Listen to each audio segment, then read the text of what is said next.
So there was a rishi, or we can call saint, if you just understand. There was a rishi years ago, and he met a pupil. A pupil came to him. He wanted to learn about life. He wanted some answers for his questions, and he asked that you will be my guru. Please teach me how I can grow further and how I can, evolve into a better human being. So the guru asked him to go and process the rice fields, process the rice, so that no other pupil in the ashram will stay hungry. Right? It's your responsibility to be in the rice field, process the rice and process the food for everyone. Right? Now, this pupil, this student, this disciple of that particular guru goes to the field and he starts processing those rice. For years and years, he kept on doing that work. 12 years passed and he was still processing those rice. Then the guru, when he was on his deathbed, called all the students and told them to write something for him on a piece of paper, and all the students started writing something. Then one student wrote that your subconscious mind, or the heart, that you say that my heart is not doing, my heart is feeling like that, my heart, which is actually your subconscious mind, right? So one student wrote that my heart is thoughtless, and your thoughts is just a dust on a subconscious mind, like a mirror. Your subconscious mind, or your heart, which generates all the thoughts, is like a mirror, and your thoughts are a dust on that mirror, which doesn't allow you, which doesn't let you think properly, think rationally, right? The guru said that you're wrong. Call that guy who is processing those rice from past 12 years. The guy was called, the disciple was called, and then he was asked to write something on a piece of paper, that what he has learned in those past 12 years. What have you learned?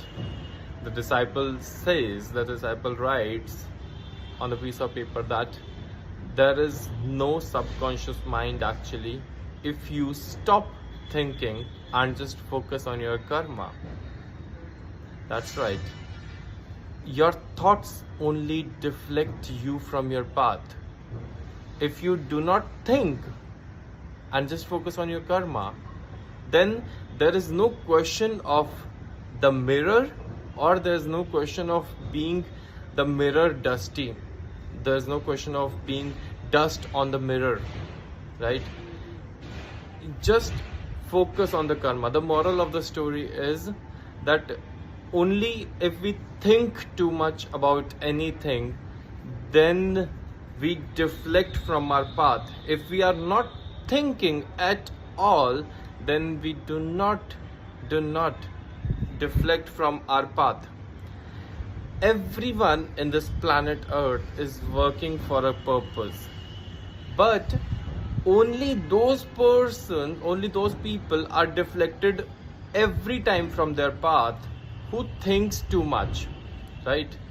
Oh, this is not profitable for me. Oh, this is not good for me. I'm not enjoying this. I'm not being happy. This is not giving me satisfaction. I'm not made for this.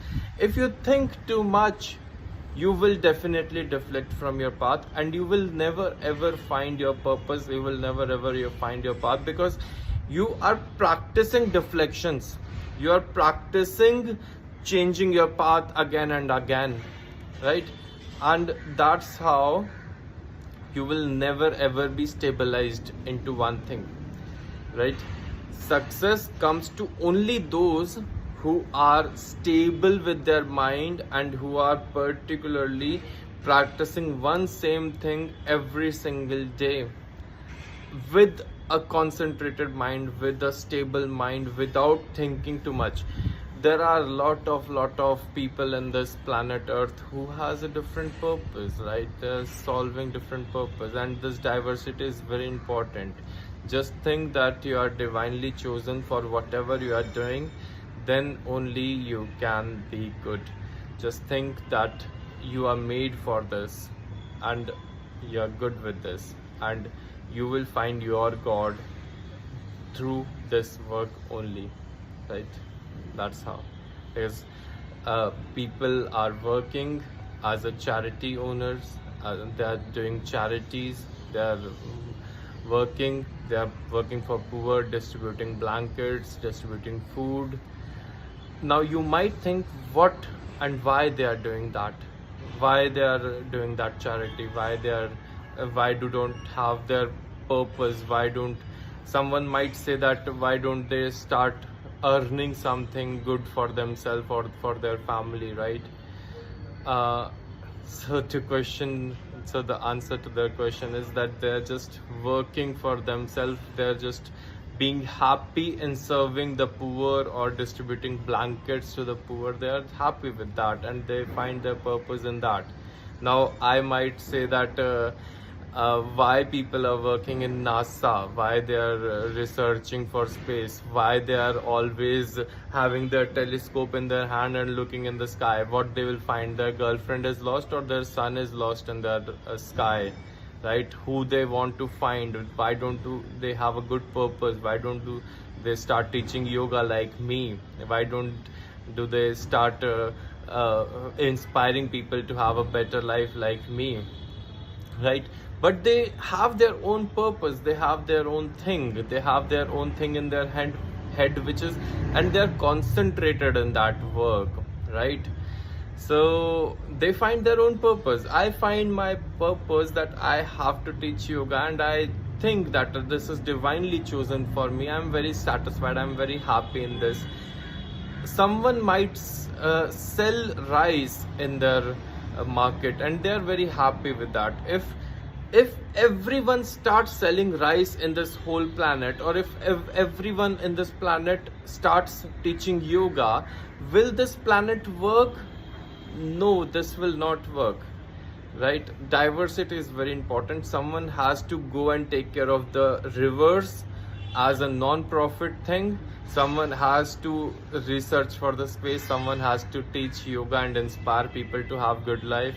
Someone has to sell pulses. Someone has to sell rice. Someone has to clean the roads. Someone has to do all the work, all the types of work, right? There are in the planet.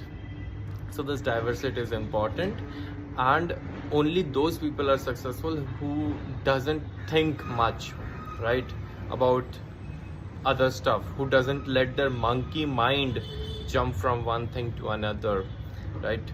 Stability is very important. Thank you so very much.